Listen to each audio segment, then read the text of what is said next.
अब आपको इन सब का झाड़ा दे दिया कि ब्रह्मा को किसा ज्ञान है, विष्णु को किस कैसा ज्ञान है, और वेद क्या प्रमाण देते हैं उस परमेश्वर के विषय में, और थोड़ा सा झाड़ा और देते हैं, थोड़ा सा ज्ञान और कराते हैं कि सतयुग के ब्राह्मणों को कितना ज्ञान था।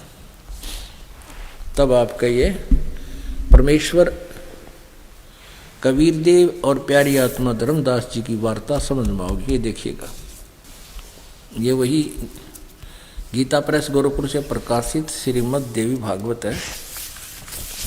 इसके संपादक हैं हनुमान प्रसाद पोदार और चिमनलाल गोस्वामी, और ये गीता प्रेस गोरखपुर से प्रकाशित है।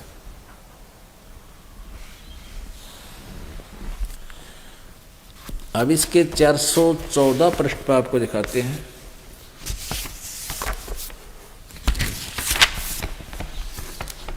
छठे सकंद में,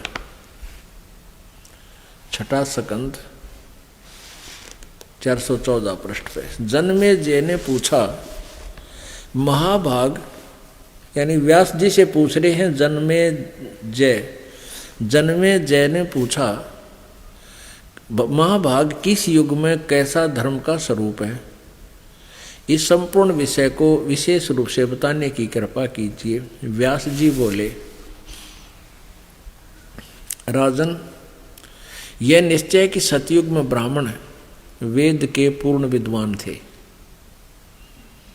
हैं, और उनके द्वारा निरंतर भगवती जगदम्बा की आराधना होती थी। ले आलिया और सतयुग के ब्राह्मणा का, ब्राह्मण को चाहे महर्षि ऋषि कहो, वो कहते हैं वो वेद के पूर्ण विद्वान थे और भक्ति दुर्गा की पूजा करते थे। भगवती का दर्शन करने के लिए उनका मन सदा ललायित रहता था।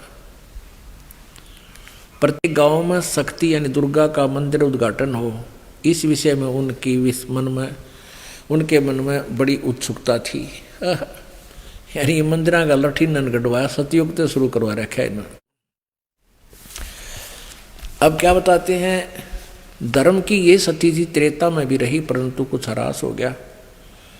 सतयुग की जो स्थिति थी वह द्वापर में विशेष रूप से कम हो गई।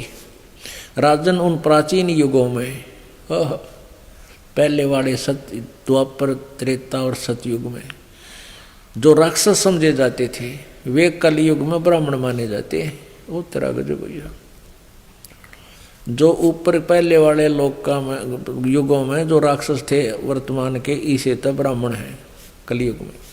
क्योंकि अब के ब्राह्मण प्राय पाखंड करने में तत्पर रहते हैं, दूसरों को ठगना, झूठ बोलना और वैदिक धर्म कर्म से अलग रहना कलियुगी ब्राह्मणों का स्वाभाविक गुण बन गया है।